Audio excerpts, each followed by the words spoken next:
welcome viewers, listeners to another edition of Globespan 24x7, owned and operated by Mr. Noor Singh, with Mr. Devin Bissoon as our technical operator, as usual.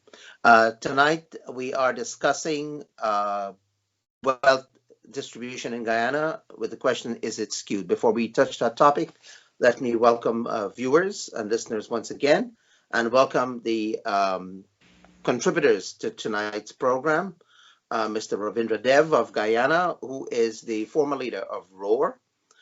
He is also a lawyer and an intellectual par excellence. We have Mr. Deon Abrams, who is a community organizer, community activist, and an educator in Guyana. He's a member of the WPA and Working People's Alliance. And we have Professor Dr. Baytoram Ramharack, who is a professor of political science in New York. He is a historian, a writer, an author, and has been around the community for over 40 years as an activist in New York, as well as in Guyana. He's was also a well-known political pollster, opinion pollster in Guyana. Joining us later on will be Dr. Professor David Hinds, who is a professor of African Caribbean Studies in Arizona. Gentlemen, welcome all. Thank you for taking time off from your very busy schedule to discuss this very important topic of wealth distribution in Guyana, whether it is skewed. Before we delve into the subject, tomorrow is Thanksgiving Day in America, the United States of America. And I want to take this opportunity to wish everyone a very, very happy Thanksgiving, a very long weekend in the United States. So before we talked about the program, let's have an introduction by Professor Dr. Baytoram Ramharack, if he could give us an idea of this concept of wealth distribution in Guyana. Well, good evening, Vishnu, the folks in the diaspora and folks at home in Guyana. If anybody had watched us the last time we were here, 2 weeks ago. One of the things I said when it comes to wealth distribution in Guyana is that would be one of the issues that the opposition will hold on to. So wealth distribution would be one. The second overriding issue, which I think the opposition will focus on in terms of being an opposition to the existing government, will be the issue of discrimination, racial discrimination. And I think the third issue would be that of corruption. So those would be the three overriding issue, in my view, right, that will be contentious in the years to come. Having said that, we do all accept the fact that the problems we have in Guyana dealing with wealth, or the other issue that I mentioned, will have to be solved by the people on the ground, the people in Guyana. The four of us here are not really economists. However, it will take people who have the political will, or the people who control political power, to be able to solve this economic problem that we're talking about in terms of wealth distribution, assuming there's a skew. In other words, there's unequal distribution of wealth. So having said that, the other thing I do want to mention, in this discussion, to kind of put things in perspective, is that Guyana is a terrible place when it comes to, having access to data, right? Using data and being able to take that information, to come up with some kind of plan. I'll give you a simple example.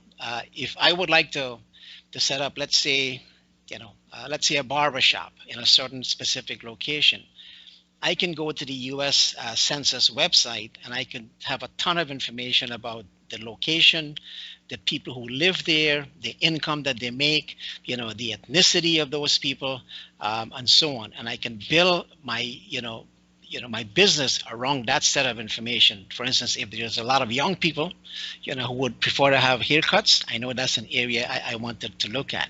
So my point here is that we don't have a lot of data, especially when it comes to talking about, wealth distribution.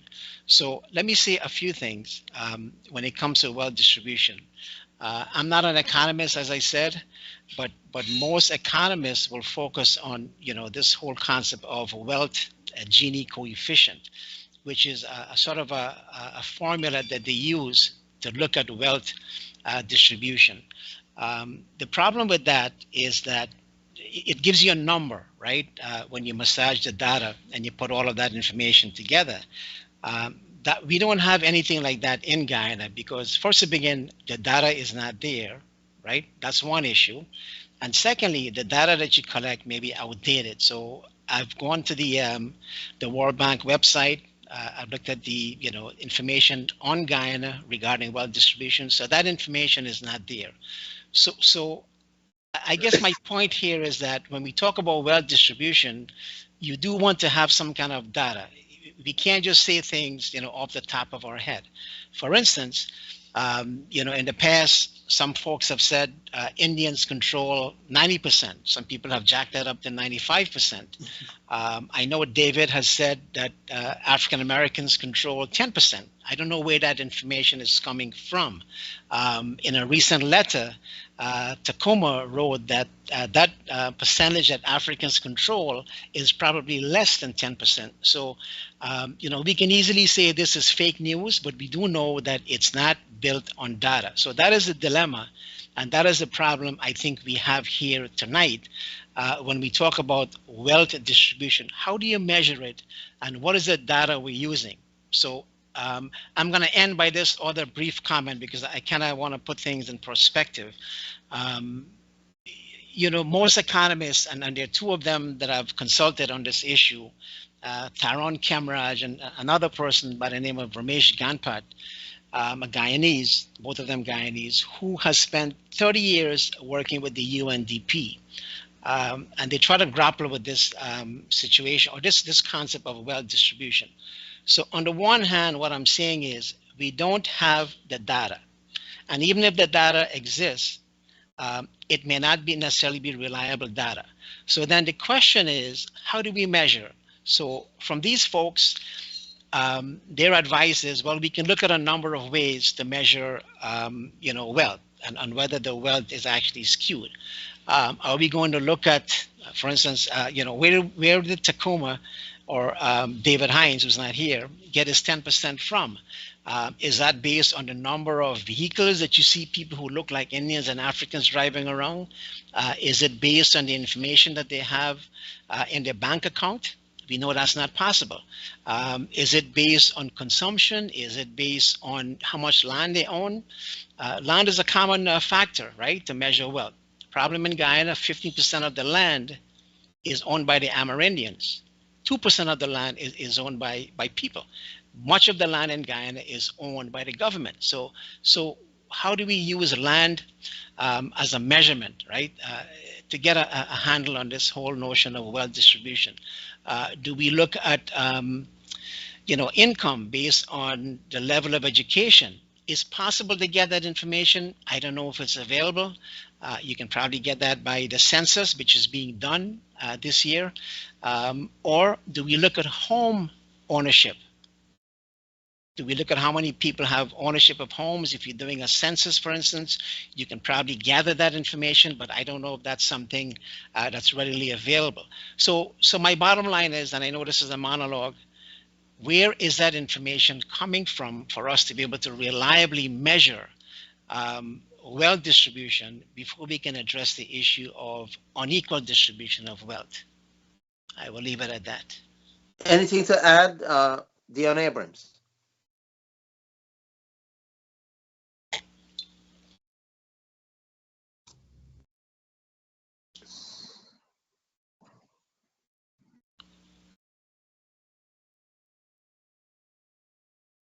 I think Deon's mic is off.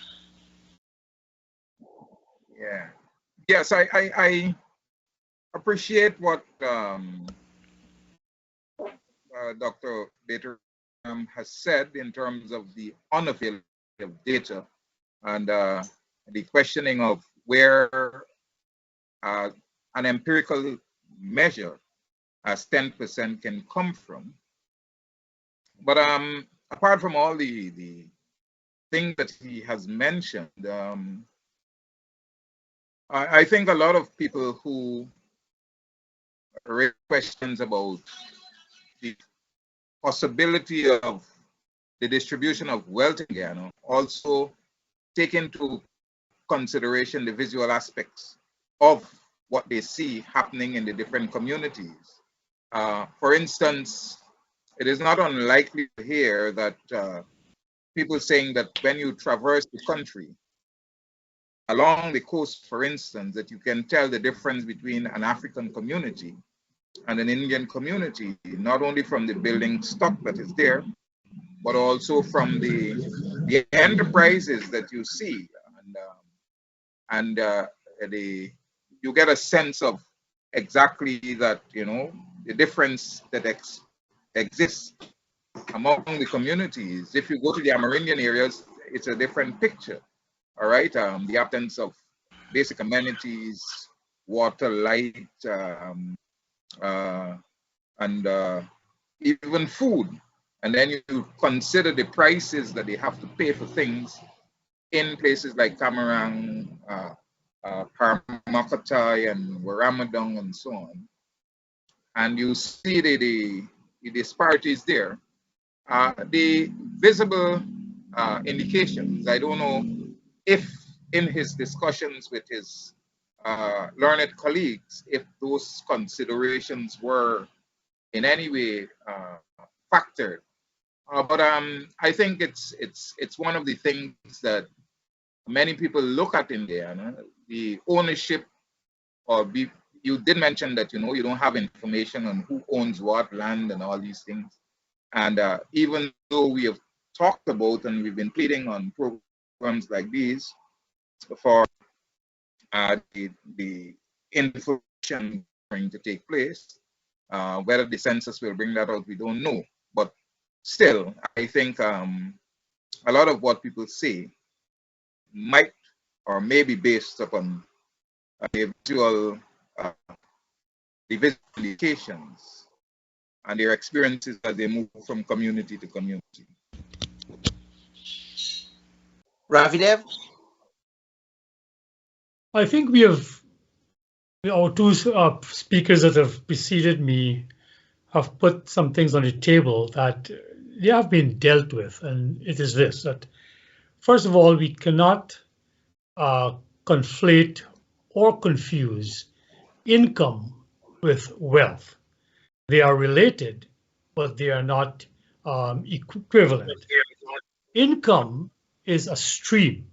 It's monies or funds that a person or an institution or a business receives over the course of time, and wealth consists of assets that you accumulate over that course of time. So it's two different things. So the question is, you can start from the income that a group gets, and then you can look as to was it transferred into wealth. And that now brings in two important questions when we look at wealth. We can't look at wealth at any time, at any one slice of time. It must be looked at historically as to what happened for that wealth to be accumulated. Let us look at an area that I have examined recently in reviewing my own family's history. Indentured laborers came and they were getting an income that was far below what the Portuguese immigrants were getting, the West Indian immigrants were getting, or the freed slaves were getting for their work. They work for less. When you look at how much each one of those groups work for weekly, the Indian was getting a lower income. And it's not because of what there was the same rate, it's just that those individuals could work faster or more efficiently or what have you. But even though they received less income, at the end of their indentureship, they were able to have a significant amount of wealth. The Portuguese had a certain amount of wealth. The Indian immigrants had a certain amount of wealth. So wealth would depend upon your savings. One of the things it would depend on is your savings rate. How much of your income are you saving and putting aside it as now an asset, in this sense, money, or you can invest it into a store or a business or a farm or what have you. So when we look at, for instance, as Deon suggests we do, when you drive across Guyana and you look at the various villages, and if there is a visual disparity appearance-wise in terms of who's wealthy and who, one has to ask, well, look at their one of the things you can ask is look at their income flow and what did they do with that income? You understand? And as I had mentioned on another program recently, the MacArthur Scholarship winner, Brackett Williams, came to Guyana. You know, that's the Genius Scholarship, they call it. $250,000 to do what you want with. She came to Guyana in the 80s. And she went to that Clonbrook, Ansgrove, Beehive area there and studied from within. She's of African origin.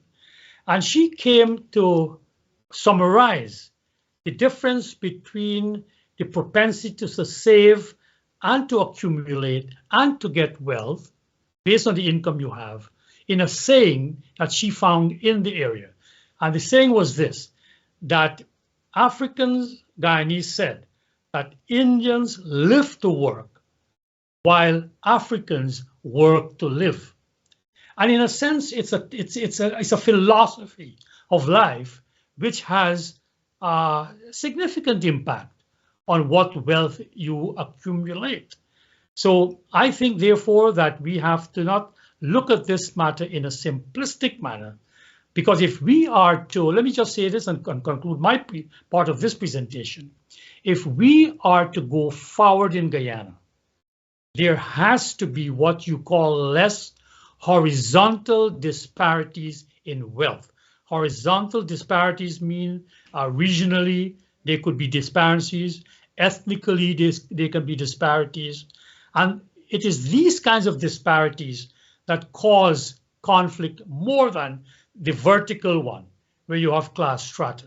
So I would say we have to look at what causes any disparity in wealth that we find at any particular time if we are to resolve it, because we just cannot keep on doing the same thing again and again, and you end up with the same result that we do not want, which is a more egalitarian society.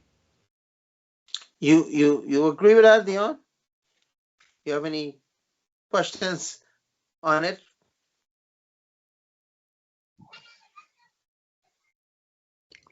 Well, I mean, what Ravi is saying, within the context that he has put it, seems laudable and plausible. But I would factor in and key in on this bit that what we need to do is to basically look at the situation in a way that will enable us to deal with the disparities if they do exist, all right? So that the problems of class, race, and the horizontal differences we have, that those can somehow be leveled off. You know, we're not looking for egalitarianism, because no society that really achieves that, even in the East and so on, Russia has its millionaires, whatever society you have, all right? This idea of people living, you know, as equals is basically a utopian dream. But I didn't say equalitarianism. I'm saying egalitarianism as a goal. You're not going to be equal, but there is fairness in egalitarianism. There's more fairness. Right. But the question need to focus on, as you also keyed in on, is whether there are causes for disparities and how to deal with those to ensure that there is some kind of leveling off and people feel comforted in terms of where they are, because they do not feel this sense that their position is because of some kind of scheme that is organized to keep them where they are and not to see them elevated to the level of others in the society. I think that is the key consideration that we need to look at. Professor Ramharack, you have any comment on the contributions of both gentlemen? Well, I want to come back to this, notion of, what you see is what it is. Perception is not reality. So if we're going to discuss finding a solution to get to that, egalitarian level that it seems like we're aiming for, then we have to base what we're doing, whether it's an action plan or some kind of solution or pathway to that to that point, on reality.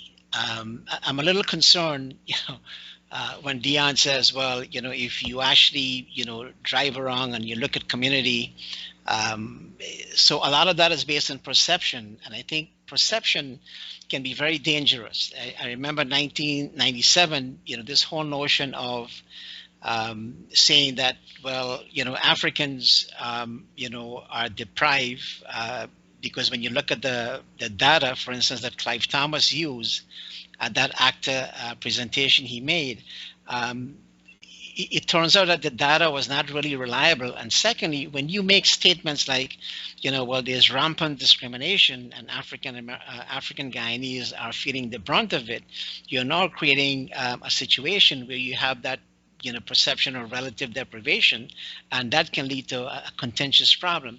So we have to be careful when we say, well, if we're driving through the community, we'll see different things in communities, but we can't necessarily base what we see as if that's perception. Simple example here. My father, in many years ago, he worked for the sugar estate until he got his leg crushed, by 2 punts. He raised 7 kids, but initially he lived in a small cottage. And when he got the next kid, he realized that, well, he has to be able to, to have a bigger space, right, to make sure that the family can live comfortably. So, and as he began to have kids, 7 altogether, eventually throughout those years, whatever wealth he had, whatever wealth he accumulated, whether it was through, pasturing or, planting rice or whatever, that money was reinvested. And that became something that happened over a number of years. So if you were to now drive around and you see that house as it is, somehow the whole notion of what went into, the value, that went into building that building seems to get lost. So it is a dangerous thing when we say, that we can look at things as they appear. And I think this is where, when you had that, discussion on the emerging apartheid state, on the one hand, you have some folks who are at that conference, Takuma Ogunsei, for instance, because I watched his presentation, is saying on the one hand, well, we can look at the data that's available, and we can see that some people are being discriminated against or they're not as wealthy. But then at the same time, he went on to rule out any kind of suggestion of some kind of study or ethnic impact statement, for example, that we've been talking about. Those things were now thrown out, even though it will give you some kind of scientific basis, to assess the situation. But all of a sudden, we're now throwing that out and we're looking at perception. So perception can be a dangerous thing. And I think the other thing we need to consider here is this whole question of culture. But I know that's a kind of sort of a, an area that is very contentious also, that there are some people who, based on that statement that Ravi made earlier, there are some people who see wealth as an accumulated process. You have to invest and you have to work and put the labor in, and some people may not want to do that. So that also creates other issues when we talk about, wealth creation and wealth distribution. So my concern here is, how do we look at this whole situation of whether it's wealth creation, wealth distribution, and how do we find solutions or ways and means to move our society into a level where everybody can have some kind of standard of living, and we're all, at least in tune with the fact that the society is moving in a way that's going to build this sort of egalitarian society that we're talking about. So we have to kind of move away, from this whole notion of what we see is what it is. Before we propose solution, we need to know whether it's skewed or not. And according to Deon, there seems to be some skewing, because he said the perception is that Indians seem to have more than the Africans. Am I right, Deon? Do I capture you correctly?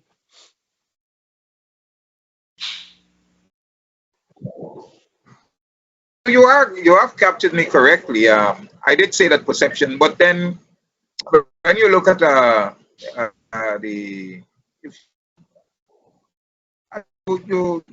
we cannot base despite Ravi and Dr. Baytoram are saying, the disparities in communities and in terms of the ownership of businesses, the ownership of the commercial and productive sector and so on, and the ownership of the concessions in the forest concessions and all these things. You are trying to tell me that people have a sense of who owns what in this country? Are we suggesting that there is no sense of who owns what and to whom it's being given? Are we that at that level of decadence that we can't even visualize these things to come up with a perception? Well, Deon, when the statement was made that 4,000 African Guyanese were killed, that became a perception, and there are still some people who are saying that today.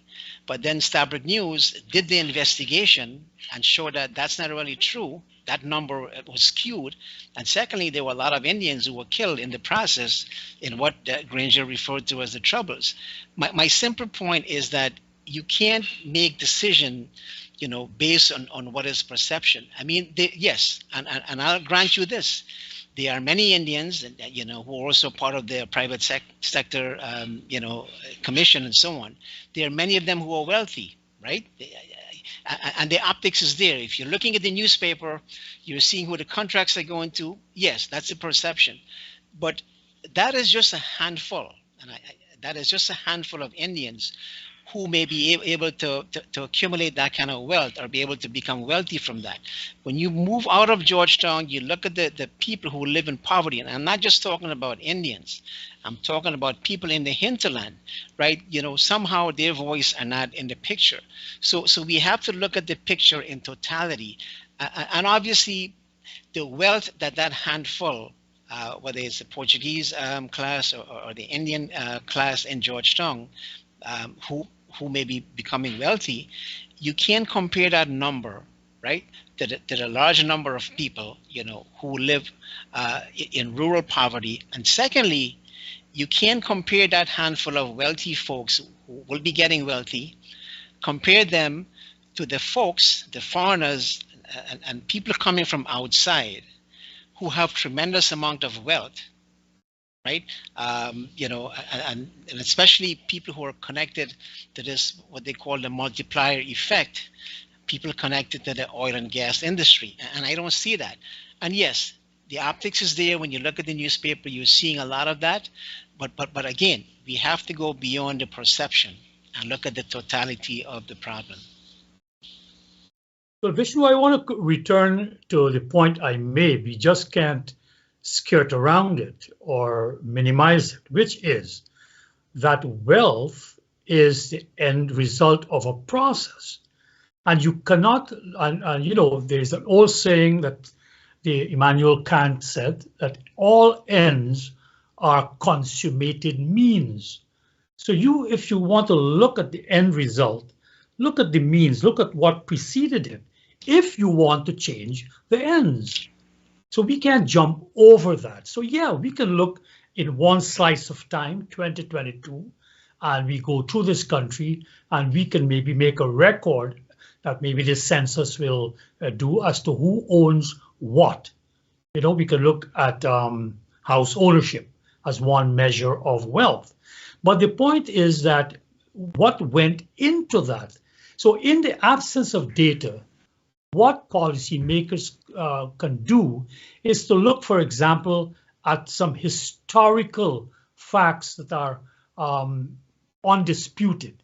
So take, for example, in 1964, when the PNC took office, Mr. Burnham and the PNC had made it very clear that the Jagan government had helped Indians with the Black Bush Polder schemes and reduction of diesel on, for the tractors, and the opening up of a market to Cuba, and have defined them as a coolie rice government.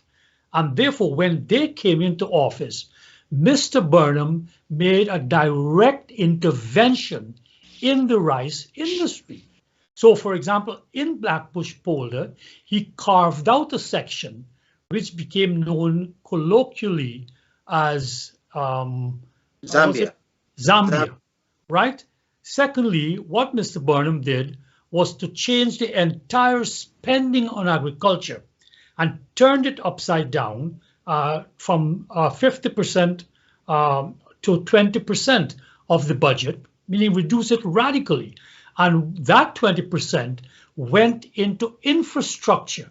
For example, the construction of rice mills, where he employed African Guyanese and made them the managers, gave them all the high position. So, for example, if you were to go to Burma, which I did as a schoolboy, there was a whole estate where all of the executives lived in style. They had 24/7 electricity because that was being generated from the rice mill. They live in exquisite houses and what have you, and they were all African Guyanese, more or less. And so when you looked at West Coast or Vietnam or Anna Regina, the same thing happened. So in rice, and they also, the PNC then opened up the MMA, where the land was much more equitably distributed.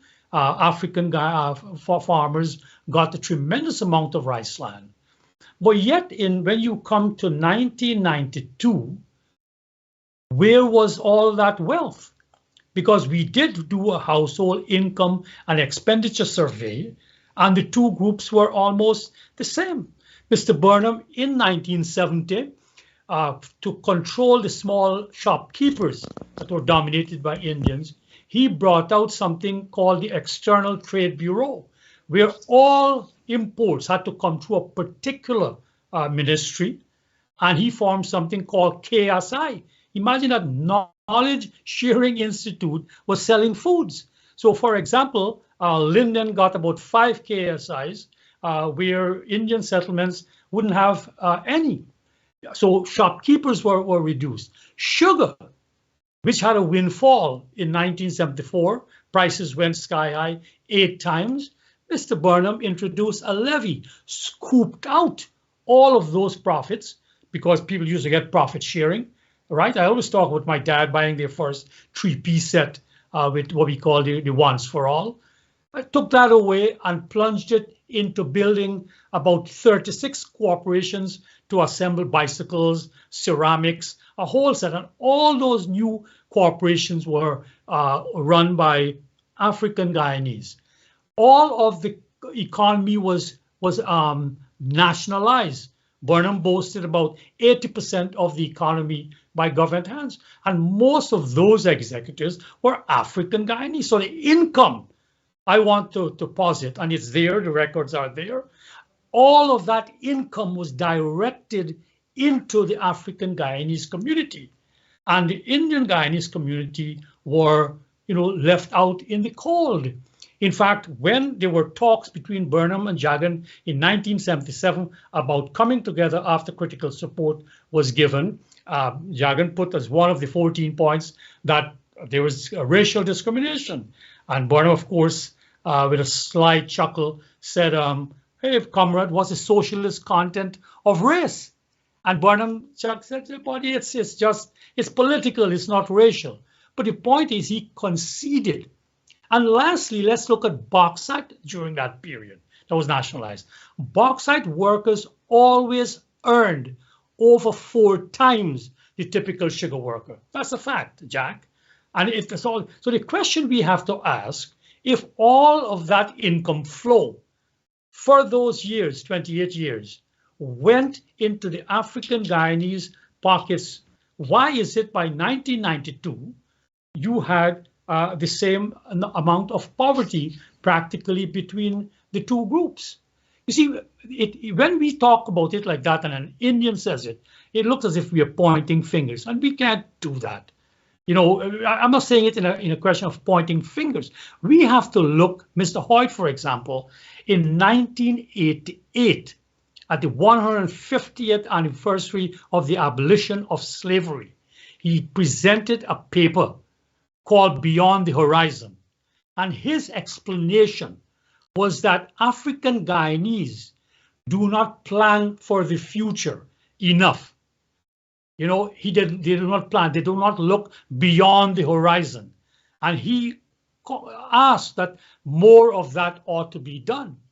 Whatever Nigel Hughes might have said at that conference in Buxton, the emancipation concept and what have you, Nigel also made that same statement, that African Guyanese have to get together, plan better, and execute better. You understand? So I want to conclude by saying this. We cannot, if we ignore this perception that wealth are different. A famous sociologist in 1920s, way back then, put forward a theorem, has his name, Thomas's theorem. I want everybody to listen to this. If men define their situations as real, they are real in their consequences. And I'm saying if Deon, Abrams, and other African Guyanese leaders define that situation as real and don't, it's going to be real because you're going to have an explosion. But they're not helping the constituents, because you can still do like Burnham did, try to reverse the thing. But if 20 years down the line, you have the same effect, have we gone forward? So I think leaders have to be very, very honest. Also, you can't have quick fixes of making all these allegations. Let us sit down together, as Nigel Hughes advised, and let us devise programs that take into consideration what our people are like inside their head and go from there. I know I've said it now. Yeah, let's take a break, and when we come back, Deon, Abrams. Celebrating an anniversary, renewing your vows, birthdays, bachelor or bachelorette parties, groups or conferences, then let Travelspan organize an all-inclusive vacation trip that suits your occasion. With 28 years of experience in the business, Travelspan will tailor a package or cruise that suits all your needs for all occasions. Speak to our vacation experts and let them guide you. Call Russell or Allison to book your groups and special occasions, packages, or conferences. Call 212-243-0865. That's 212-243-0865. A Powerful Female Voice is a forthcoming book by Dr. Baytoram Ramharack. The book describes Alice Singh, who was born in Suriname. She was an agent of social and cultural change. Her immersion into Guyanese society was aided by her marriage in 1910 to Jung Bahadur Singh. Alice was the first Indian woman to write an autobiography which sheds light on the Hindustani experience in Suriname. Alice's social and cultural activism earned her a prominent place at the table of Indian history in Guyana. Be on the lookout for A Powerful Female Voice by Dr. Baytoram Ramharack. All From One Supplier is pleased to announce its online shipping for West Indian and American groceries. Order online at allfromonesupplier.com and with free shipping and deliveries to any part of the United States. Save time and energy to shop for all of your West Indian groceries from the safety of your home or office. We carry West Indian products like curry powders, meats and fish, dashing bush, pepper sauce, sodas, and your favorite snacks. All from One Supplier has it all. All from One Supplier fulfills and ships your order directly to you. So visit All from One Supplier today to start shopping or call All from One Supplier at 718-551-3292 to handle all of your West Indian grocery needs. That's All from One Supplier, 718-551-3292. Free shipping, free deliveries, or curbside pickup from allfromonesupplier.com.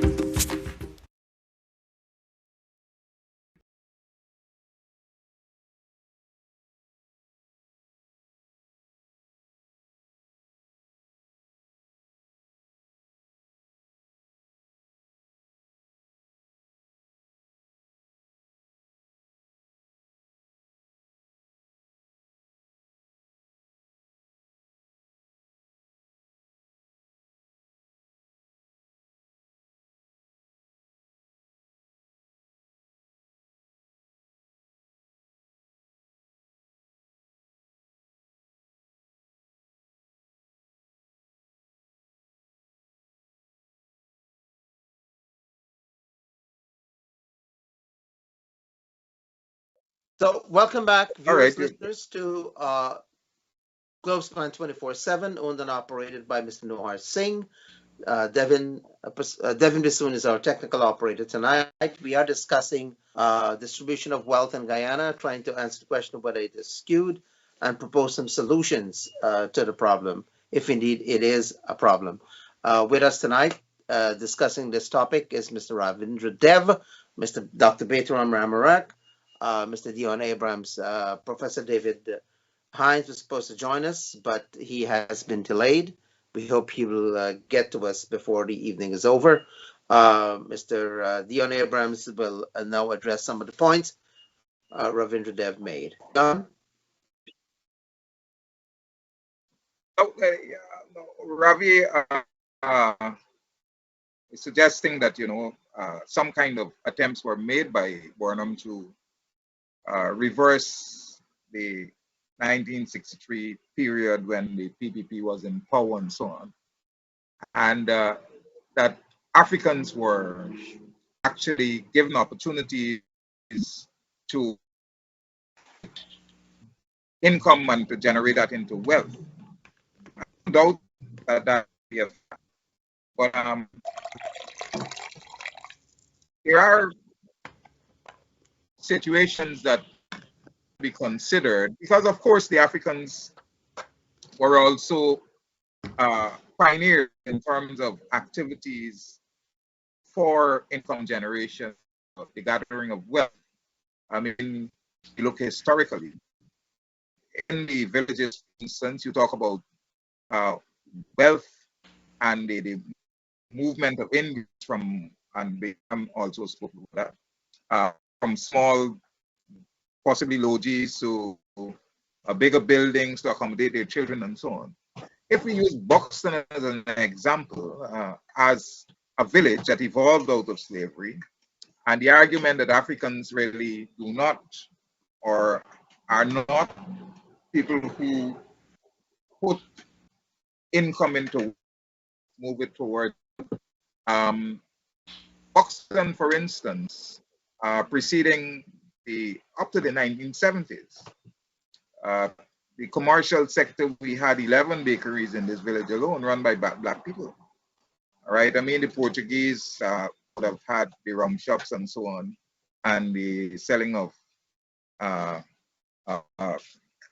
clothing store and so on. The Pereiras had their own establishment, but a lot of those guys were also involved in mining and a number of things. Even during the Burnham era, the Africans were pioneers in terms of during the difficult period, going to Suriname, going to Trinidad, establishing what we call this backtrack arrangement But unfortunately, those things were overtaken by Indians who were in the fish industry and were able to use their access to the sea to bring in a lot of the contraband goods and so on. So I think that was one area that helped them to get into the generation of a lot of the wealth through the contraband activity and so on. And Ravi might be saying it's speculation, but that's one of the considerations.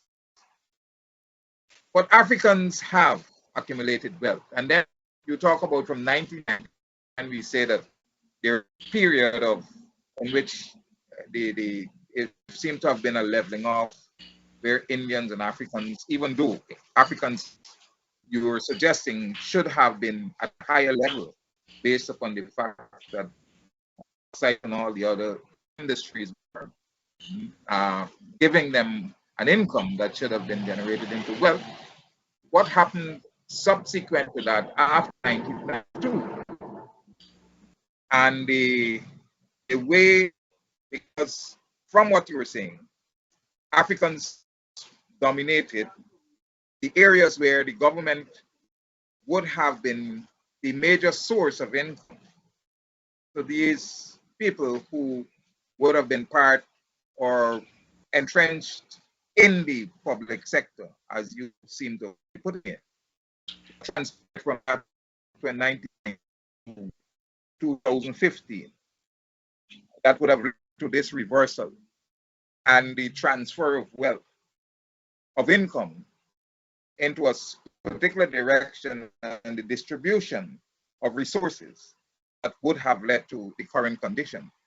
Isn't that possibly a factor don't we look at to see how it was distributed and channeled?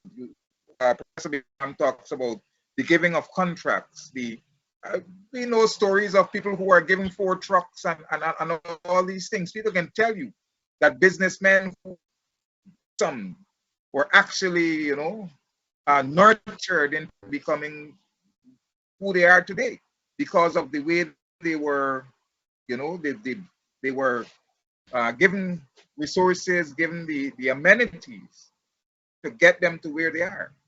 So if there was a process whereby under the Burnham era, Indians were somehow sidelined in terms of gaining of income under the PPP, or a similar act of keeping Africans at a level where they're not able to progress.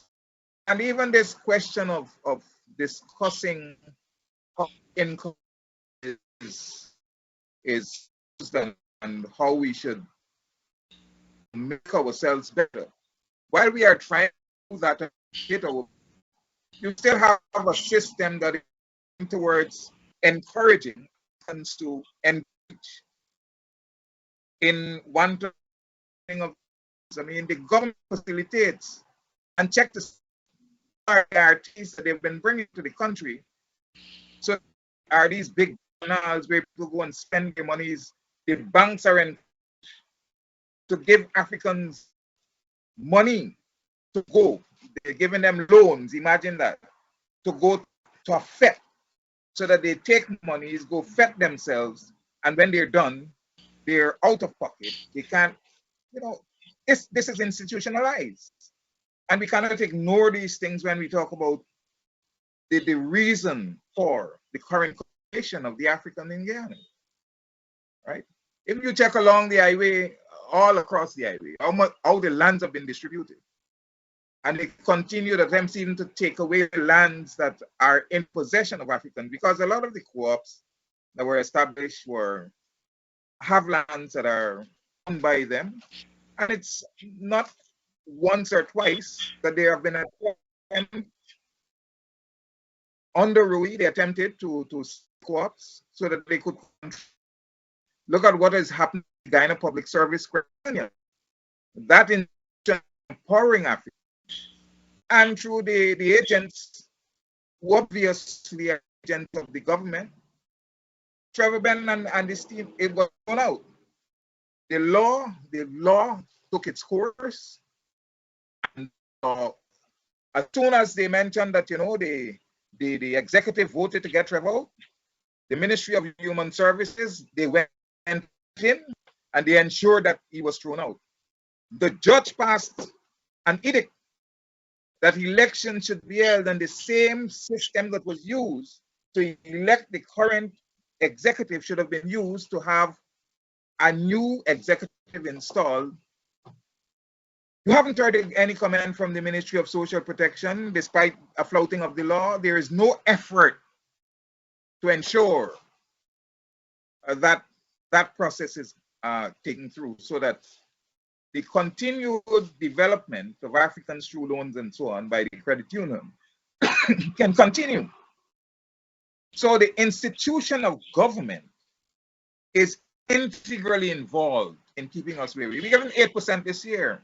And there is justification by the Minister of Finance for giving people 8%, although the World Bank and all the agencies are criticizing the fact that the income from the petroleum industry should allow us to be living better.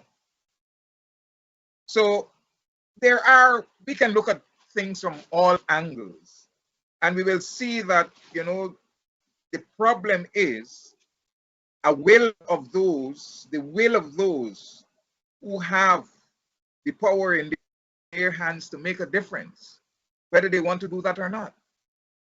Unless they want to do that, it will not change. It will continue to be the way it is. And this explosion that you're talking about is going to happen. And it's not going to be because of us, whom you are seeming to suggest are peddling misinformation and creating confusion. It is because of the realities that confront us, and cannot escape that. But you see, Deon, it's not the reality, and reality needs analysis to explain why. I'll tell you something. Take the public service union and the credit union and what have you. That matter has gone to court. There's a court order that is in process, and that should be enforced. And that is something that is out of the hands of those who are not members of the union. So that is something that is playing out there. Now, we can say that certain factions are being encouraged and all of that, and you will have that. But it's not fair to say that the larger system has not been petitioned to bring some kind of justice. So there's all kinds of accusations as to some of that. And I don't want to get into it because it's like he said themselves, who bought a car that wasn't supposed to be for him and all of that. But I want to give you an example. There are serious studies that have been done that from the turn of the last century, West Indians started to enter United States of America, and those West Indians outperformed Black Americans way beyond in terms of accumulation of wealth, in terms of houses. So when you look at how Harlem changed from being all white to becoming all Black by the Harlem Renaissance time in the 30s, it was West Indians that led that movement. And that is replicated in other areas like Crown Heights and other parts. So when I got to Brooklyn in 1972, I saw that process unfold within my own surroundings around Brooklyn College, where Flatbush turned from a Jewish neighborhood into mostly a Black/Caribbean West Indian neighborhood. How were they able to do it? And this is what the studies have shown, that the West Indians who came to the States, they were subjected to the same kind of discrimination, all the other things that Blacks or American Blacks were. But what they did, they ignored that and they still pushed forward. And they were able to form their own real estate agents. They were able to form their own associations, and they just pushed forward. And they broke a lot of barriers because you know why? They didn't listen to the same narrative that Black Americans was going around and around and around. They broke out of that. You understand? So when you scratch many families who are successful Americans, you will see a West Indian antecedent. And that continues to today. Many of the Black multimillionaires have West Indian antecedents. I want to suggest, Deon, that by us in Guyana, keep on, as we say in the Indian community, goteing, you gote dal, you keep on stirring it. If you keep on only focusing on what's the forces that are against you, like what happened in the United States, you'll never break out of it. You just got to keep on going and keep on going. And that is how you move forward. I am saying right now, and I conclude here, we have an opportunity with whatever oil money is coming in, whether Rafael did us wrong with the contract, we are getting some money here. And there's an opportunity for a new kind of economy. And I'm challenging you, Deon, and other African Guyanese leaders. That opportunity, African Guyanese are more prepared to take advantage of those opportunities, because for the last decades, if you look at the graduates out of the University of Guyana, over 70 to 80% are African Guyanese, even in medicine and in law. And this new economy will need to be credentialized. And when you look at the training programs that are being conducted now, you will see at least 70% of them are African Guyanese. But we got to quit talking only about the hurdles, and we have to start talking about the opportunities. Look at the house lot distribution. 11,000 have been already distributed. Over 50%, I understand, are to African Guyanese. That's the beginning of an asset base. Let us move with that. Let us now help them to build houses. Let them look forward, and let us focus on that. Let us look like that and replicate the success of African West Indians in America. Let us replicate that in our own homeland here. Let's hear from Baytoram Ramharack. Well, I don't know if Deon is moved by Ravi's comments, but let me, one of the things that strike me here is that I think what is missing from Guyana is this whole notion of having an honest national dialogue, and I don't think that's there. And I think the longer we kind of stay on this path of, here's the government, here's the opposition, we can't see eye to eye, and we pick on simple things or petty things about what happened in the past, and we can't move forward. But I do have a question, which I'm a little confused about, something that Deon says, and I'll come back to that in a second. But to stick with this whole notion of, being able to have honest discussion, I want to share some information which, we talk about the fact that we don't have the data, but we have some data which can give us, some clue into where we're going and who we are. And some of that come from, and again, I know we're kind of moving away from this discussion about the wealth accumulation and wealth distribution, is this whole notion of a sort of a human development index, basically, which refers to, how well we're living as a group of people. And I do want to share this set of information with you, because I think the whole notion of having an honest conversation is missing from our dialogue. And I don't necessarily mean here, but in terms of the broader society. So here's a quotation, from a book that's coming out. In addition to the highest income per person since the 1960s, Region 10, which is primarily Africans, has enjoyed government benefits not available to other regions, such as subsidized water and electricity. And according to Peeping Tom, the columnist in Starbuck News, and this is a quote that I'm drawing from him, Region 10, which is predominantly African predominantly an African populated region, enjoys the lowest electricity rates in the Caribbean. It pays a considerably lower electricity rate than the rest of the country.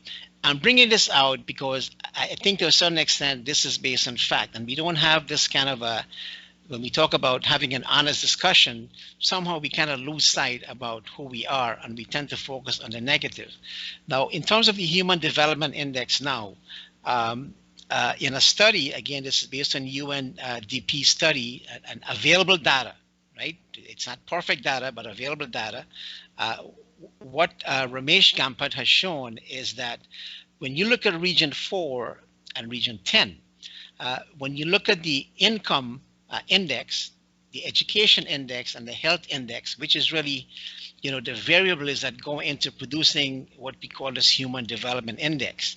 The data has shown that in 1990, and again, 1990 and 2019, looking at those 2 years, Region 4 and Region 10 had the highest income index, right? And of course, Region 10, you're looking at 50% Africans. And of course, Region 4 is not all Africans. So, whoever live in Region 4 would have benefited from that. At the same time, when you look at the education index, it's higher for those 2 years, again, 1990 and 2019, in the area of education for both of those two regions. So my point in saying this is that, we can talk about, all of the things that happen, that is happening now under this regime, but the honesty comes into the picture because we're not being honest about who we are to be able to take advantage of what we see happening in front of our eyes. We're going to have, a country, they keep saying it's going to be the Dubai of the Caribbean. But if we keep harping on this whole notion of, well, I have been wronged, my land has been taken away, and we're not prepared to take advantage, we don't have the skill, the manpower in Guyana. So everybody's going to have a piece of this pie, right? But yet, we keep talking about the apartheid state. But I want to summarize and come back to, what I started saying initially. And I want to pose this question to Deon, which is that, if, and I'm a little confused about this, again, I want to go back to the PNC era. If Clive Thomas is saying, that this government has controlled 80 to 85% of the economy,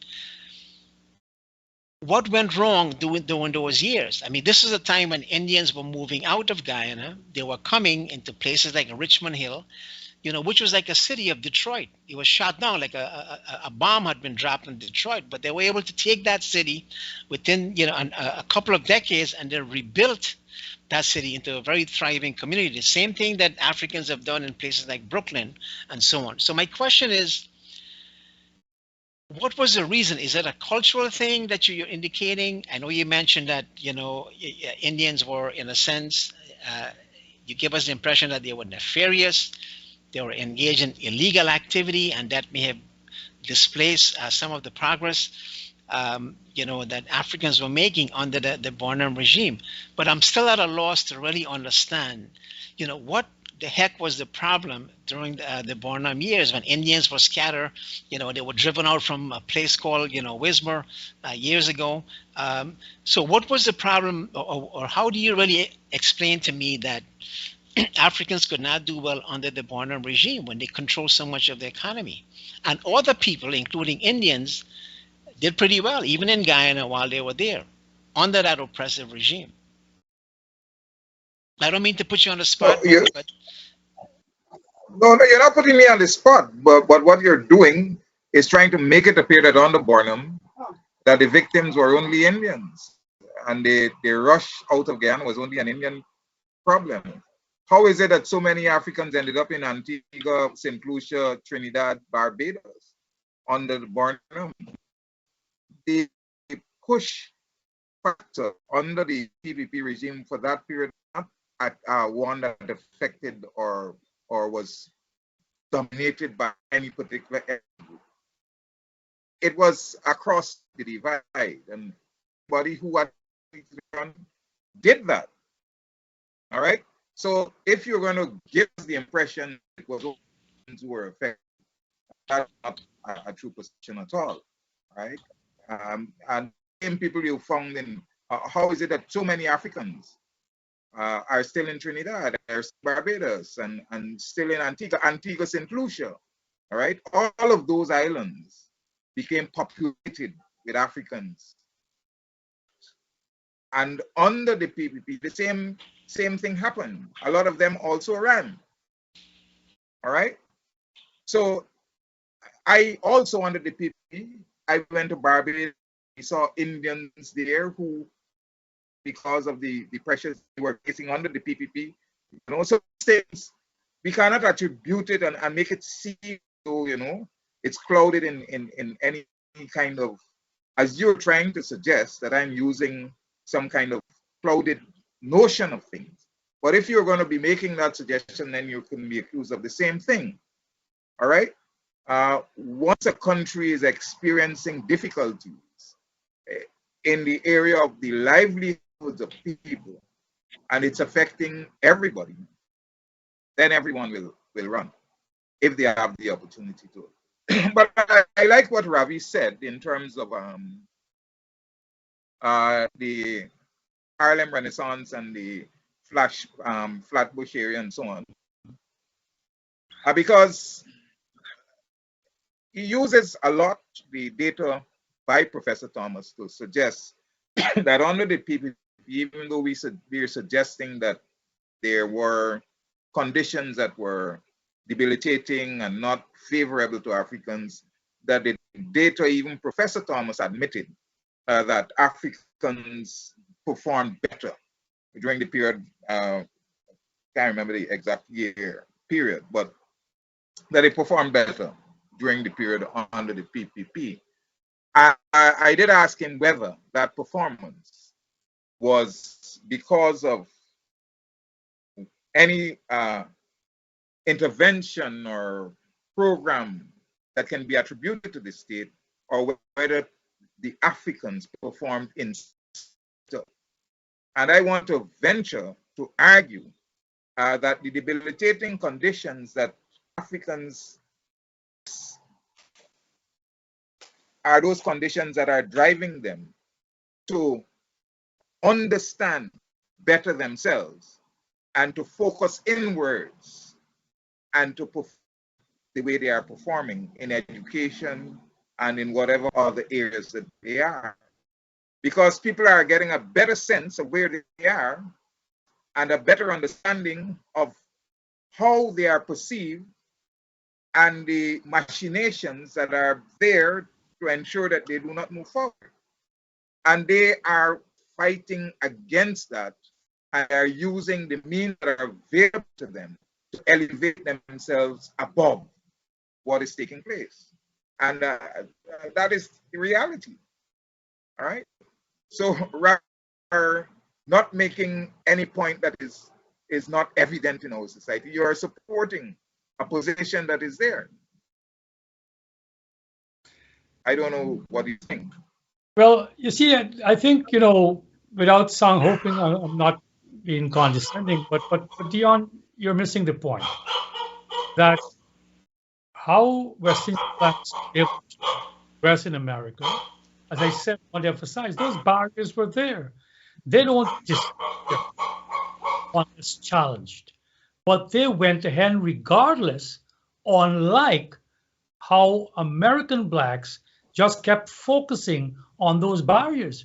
Interestingly enough, the second generation children of those West Indian blacks, they now acculturate into becoming American blacks, and their success rate drops significantly, unlike their parents. So, for example, me, when I moved out of Brooklyn, I moved to a place called Teaneck, and I went deliberately to Teaneck. I could have gone to Lily White neighborhoods. I was a top executive in America, but I went to Teaneck because it was the first integrated town in New Jersey across the George Washington Bridge.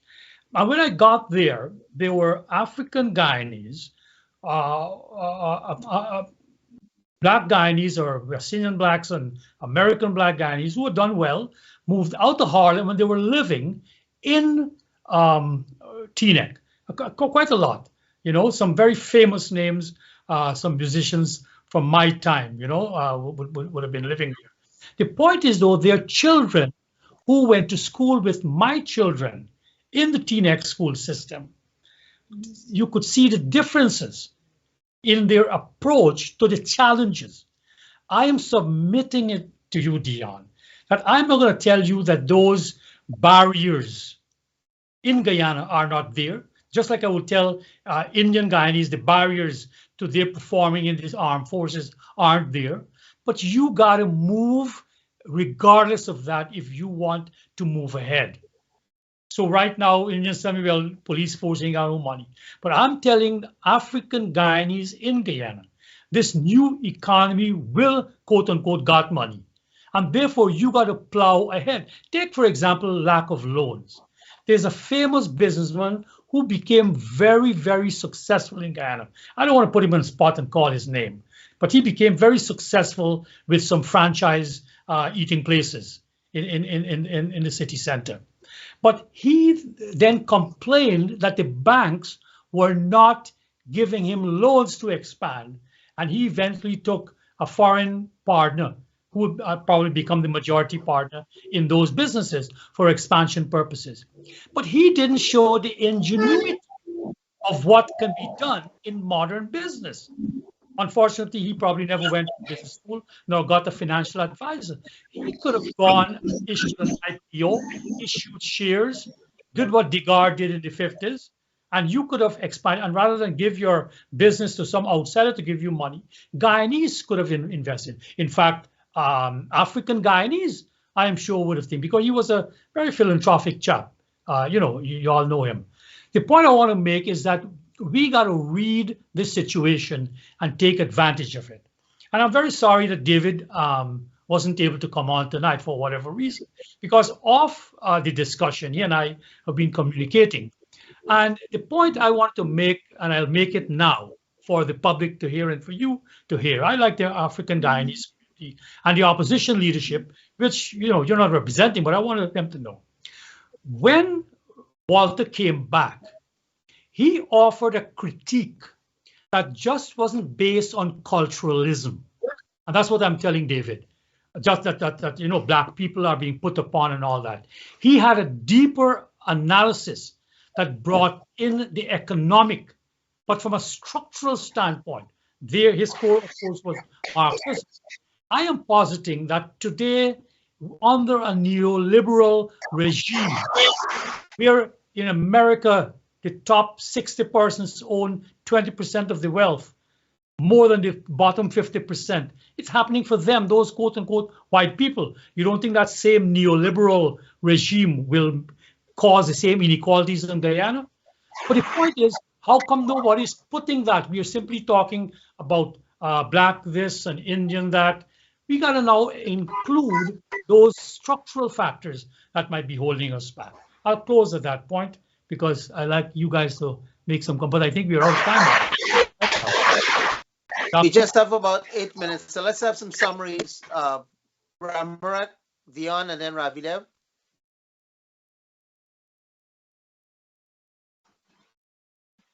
I think I misread Ravi.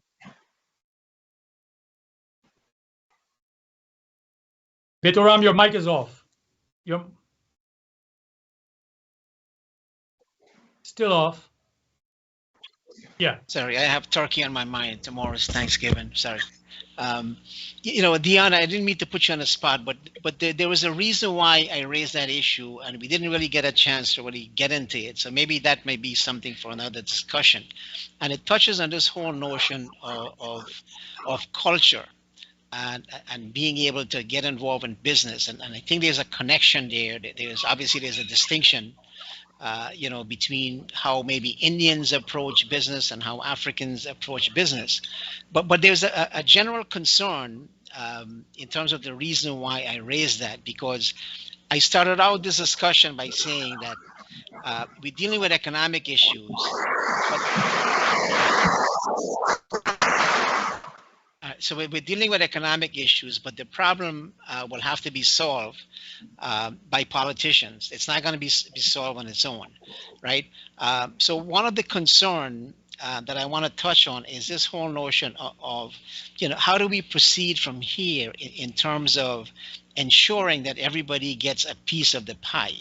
And I'm also concerned about, I think it's okay when people make demands that says, okay, then we can, everybody in Guyana, because of this enormous, oil well that we have, everybody should get, a grant of maybe 5,000 US every year. But at some point, you have to ask the question, well, where is that going to lead to? So you will have one set of people taking that $5,000 and investing it and creating value and building and growing. And then the other side, may not be doing that. And then the question comes up again, a number of years down the road, well, can we have another 5,000? So my point to this discussion here is that how do we address that concern, to make sure that every community in Guyana are focusing on that whole notion of wealth creation, and we don't kind of, head into a direction where, we're asking for a handout because it's an economic issue, but I think people will be making a political demand when it gets to that point, that when those handouts are not really available anymore, because the question will become, well, it's about power. How do we get access to those grants? Well, we have to control power. So, and I think that will kind of miss the whole point about trying to find a solution where we can develop every community to be able to get involved in business and focus on business and wealth creation. So I'm going to leave it at that. Deon? Yeah, well, I appreciate what you were saying, Baytoram. But the argument that one of the talking about cash grants, this point made that people are going to take the money and spend it, and particularly Black people. But I don't know that that's a true statement to make. The other thing is, Ravi,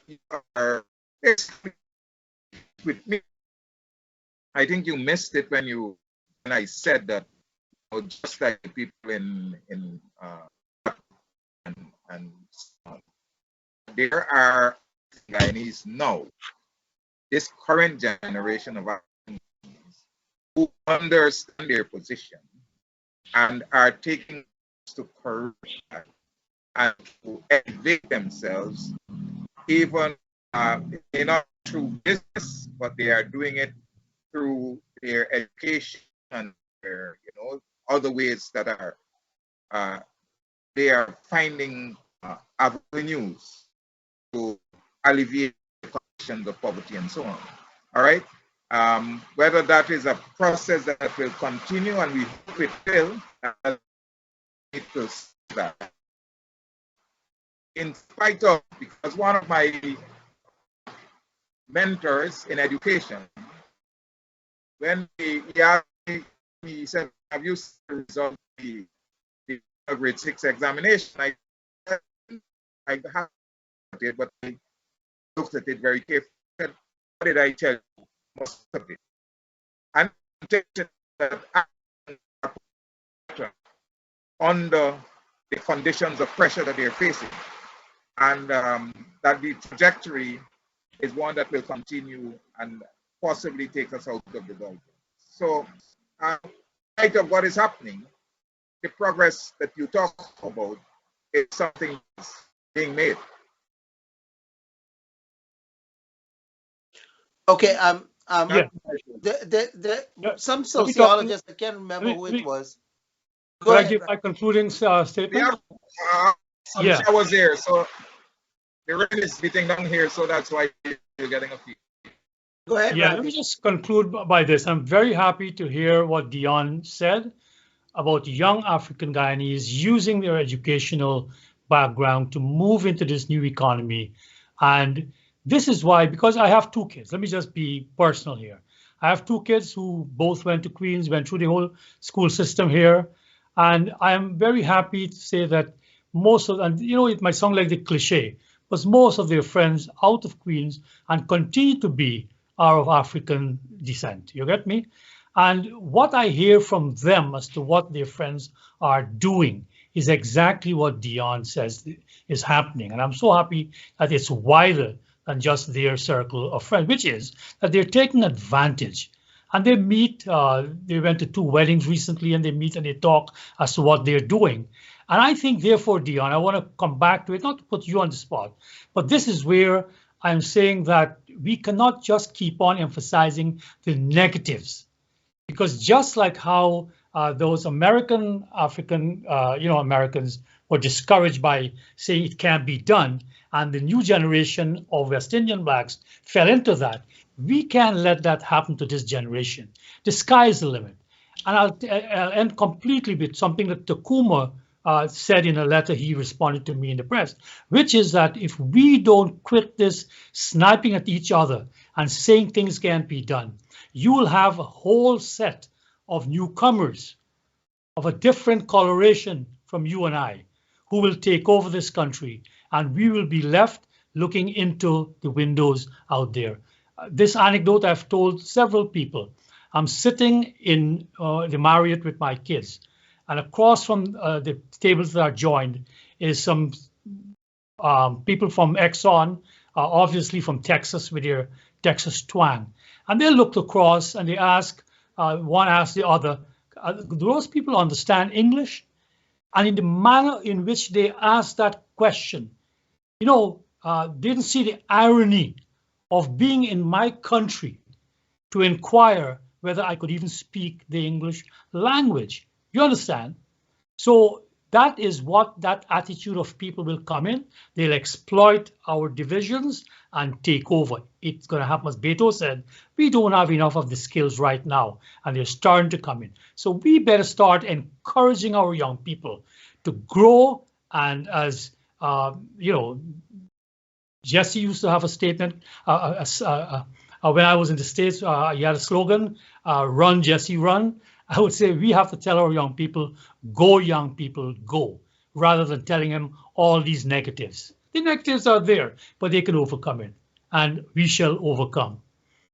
Well, gentlemen, I'm afraid that's all the time we have. I just want to make one final comment. Some sociologists, can't remember who it was, but Perry Mars or Hinds out of California, or even one local Guyanese sociologist, had made a statement that generally Africans seek instant gratification in acquisition of income and wealth, and Indians pursue delayed gratification, and that may help to explain why this perception that Indians seem to have more than Africans. Now, I'm not saying that Indians have more than Africans. I'm just saying this perception that is out there. I'm afraid that we have to run. Once again, I want to wish everyone a very, very happy Thanksgiving.